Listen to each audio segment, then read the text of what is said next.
Random Encounters is a YouTube channel that's been going for the good part of over an entire decade. They've built a fan base dedicated to every video, collaborated with some of the biggest names on the internet, and managing to just be really good people despite the landscape of YouTuber controversies. So who are Random Encounters? Let's talk about it.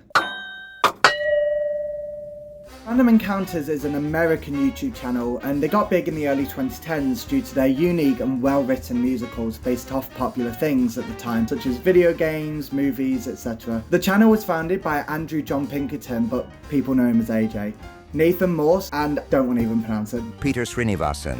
The oldest video I can see on the channel is a song based off Pokemon called Singachu, a Pikachu song. It's very well produced, and it features a Mr. No Easter egg, so obviously it's perfect. Obviously you can tell they were massive Pokemon nerds due to the references, and it just really set in stone the vibe and style the Random Encounters would eventually adopt later down the line. After this, they posted more videos and a lot of behind the scenes stuff, but I would say that their big blow up song next was Pac-Man the Musical, which is personally one of my favourites. It's about how the ghosts want to eat Pac-Man, with him trying to plead them not to until a power pellet spawns and he chases after them.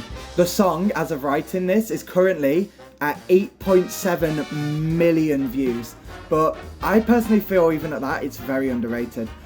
By the way, any songs I mention or show in this video will be in the description, and please check them out because they're all amazing. And a lot of effort went into literally every single one of them. On October 9th, 2011, Random Encounters began their weekly vlog series titled Mondaily Vlog. And these didn't really get too much traction, but I used to like watching them when I used to watch them then, so yeah, I don't know. I'm not going out your way, I wouldn't go out your way to watch it, but obviously it was good when it came out. The next video that actually would be viral though is Medic the Musical, which I'm sure a lot of you probably do know. It's based off Team Fortress 2 and it released on the 13th of December 2012. This is definitely in my top 3 by them, with it being fun, full of references to the game, and just AJ playing the medic was chef's kiss. The sets were also getting better with each musical. The song follows the medic as he has finally lost faith in humanity and is done being everyone's support. He wants to finally get his payback on everyone who's ever killed him. It has a really, for a lack of better term, deep feeling. Also, this is where they started making some form of lore between some of the musicals. The first one, and I have no idea if it's intentional or not, but it's where the medic says in his musical, I once was a man who was valiantly healing everyone crying medic. I once healed a spy who's knifed me goodbye, which was later shown in their musical called Medics Don't Heal Scouts. The song features the scout, played by Dodger, asking for healing from the medic. She finally gets him to agree, and right as he's about to heal her, a spy comes and stabs him in the back. True, but I'm no scout. On May 30th, bad news would happen when Peter would post a video from within the hospital talking about how he was in there due to an ongoing issue he's had for years called a urethral stricture. He was later discharged from the hospital on the 31st. The next video I want to talk about is called Arkham Opera, which is one of the bigger videos that I actually hadn't seen myself.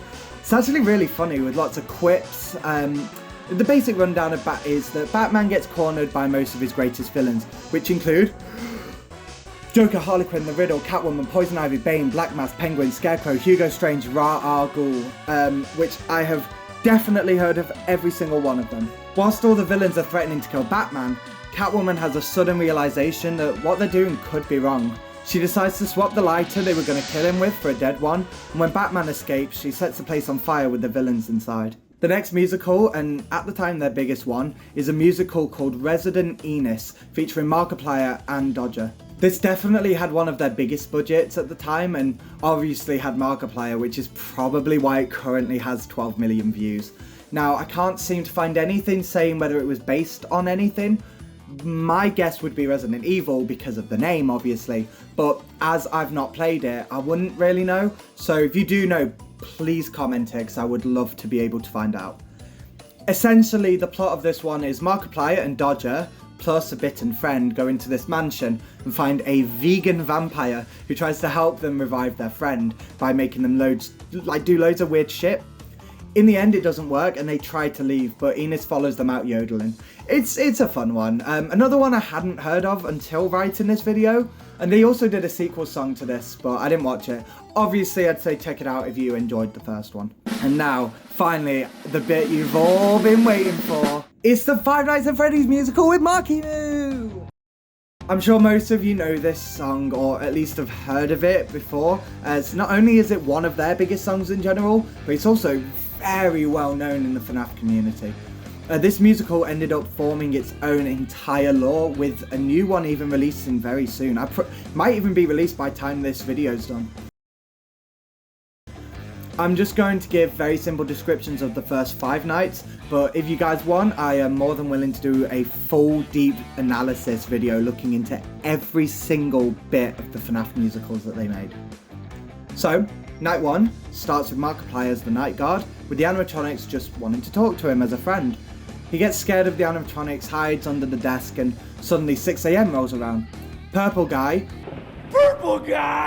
tells him he's working 5 more nights and the night ends. The second night starts with Markiplier arriving at the pizzeria with guns and swords to defend himself against the animatronics. Of course, with us knowing they're harmless, it's quite sad to see them become the ones scared of him. The night ends with Markiplier accidentally shooting a janitor and being arrested. The third night features Nate Wants to Battle, also known as Nathan Sharp, in his apartment when he suddenly gets a call from the owners of Freddy's asking if he would return to do a night shift. Nathan appeared to be there many years ago when the Bite of 83 happened. He also apparently is a YouTuber in the canon of the musicals. The night starts with Bonnie opening a mysterious box that was holding in Springtrap, who starts tormenting the animatronics and eventually Nate. They manage to knock it down with a vent, and Bonnie says he knows someone they can go to for help. The fourth night shows Nate and the animatronics driving somewhere and asking Purple Guy to watch over the place because he's going to be late. We find out that it was actually Markiplier's house they were going to. How the f***? And whilst the animatronics try and cooperate with Mark, Nate actually keeps Springtrap occupied with a remote control BB. They convince Mark to help them and the night ends there. Night 5 starts with the gang going into the office. They make a plan to lure Springtrap into the office and try and find a fire extinguisher to drown him in it, you know, because it's Springbox. They get him into the office, but the extinguisher doesn't work. Nate gets hit in the head by Purple Guy. We find out that he was the one who actually set up Springtrap to scare any new staff, so he would get the night shift and day shift. When they decide to give him the shift, the phone guy starts to call through. He breaks through the wall with his chainsaw, flamethrower, and kills Purple Guy. The phone guy is played by MatPat, which makes sense, to be fair, that it's MatPat. I'm your employer, Nate. I go by many names. Phone Guy, MatPat, Scott Cawthon. Is one of them evil dirtbag with a chainsaw? Why, yes! Actually, that one's my favorite. Markiplier sets Springtrap on him, and Phone Guy accidentally sets the place on fire. They all escape and move on with their lives. They did later do an extended cut which shows kind of what happened in between the nights and gives like an ending to Mark and Nate's characters. From here on in the video, I'm just going to be talking about my favourites from them as because if I talked about every single song that was viral, we'd be here for 10 hours. Also, just to put the little teaser here, if you subscribe and you like Random Encounters, I might be doing an interview later this year with AJ himself. It's not 100% set in stone, but it definitely could happen, so stick around to find out if that does. The first one I'd like to talk about is Senpai Notice Me, a Yandere Simulator musical. I actually really like this one. It's basically just a musicalized version of the game where Yandere-chan obsesses over Senpai, played by Nate Wants to Battle, and kills anyone who gets in her way. Cuphead the Musical is another weird one. You know, it's pretty good, but the animation is just really dire, which is a shame because it has such a huge cast of YouTubers ranging from Markiplier, Jacksepticeye, MatPat, The Completionist, and it also has everyone's favourite YouTuber, Mandapony. The song is just basically all the villains in the game wanting to kill Cuphead. There's a bloopers video of this, which is hilarious and definitely worth a watch even if you don't like the original song. It also has a clip of MatPat that goes down as one of my favourite clips from him ever.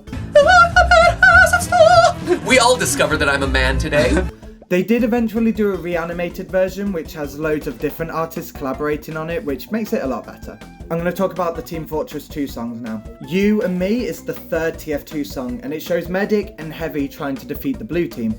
Heavy keeps trying to just run into battle, and Medic advises against it. When they almost die, they decide to go in headstrong and invincible, and mid-singing get hit by a train. The song doesn't seem to have any connection to the first two songs, but the Medic's played by the same guy, so I feel like it's meant to be the same Medic. The fourth TF2 song is called Engineers Are Your Friend. It features Pyro, Medic, Engineer, Heavy, and Scout hanging around a campfire, whilst Engineer sings a campfire song. The song that he sings is about his mutilated enemies, which ends up weirding and grossing out all of his friends. It's actually quite funny. I'd say give it a listen. The final and most recent TF2 song is called Demo Man vs Soldier in Red. This song starts with Soldier talking to some mannequin heads, and Demo Man comes and sits on his table. This eventually starts the two of them arguing at who's better killing blue team. This is probably my least favourite out of them, but it's still like fun.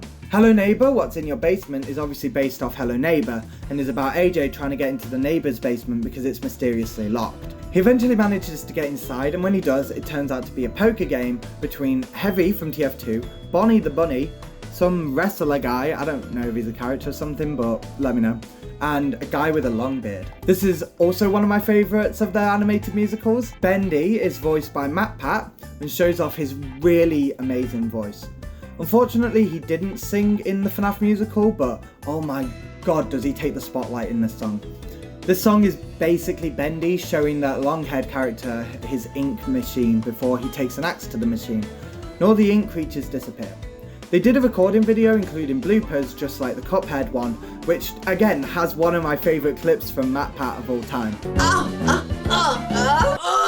This is so uncomfortable. It's fine. I'm perfectly okay with this in a room with two other men. This is great. They later did a sequel song that follows directly after the end of the first one called Bendy and the Wolf.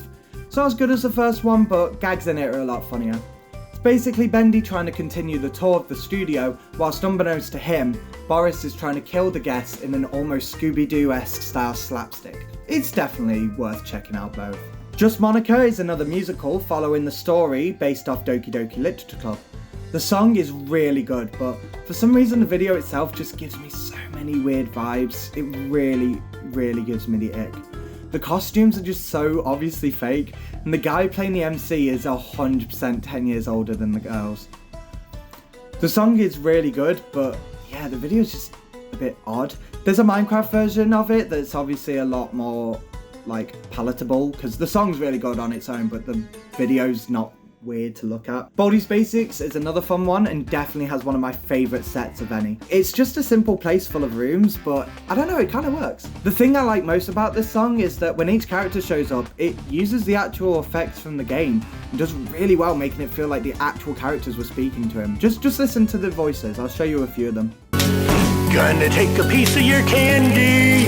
1, 2, oops, you messed up. I'll hug you for eternity. No running in the halls. Papers, Please is also a personal favourite.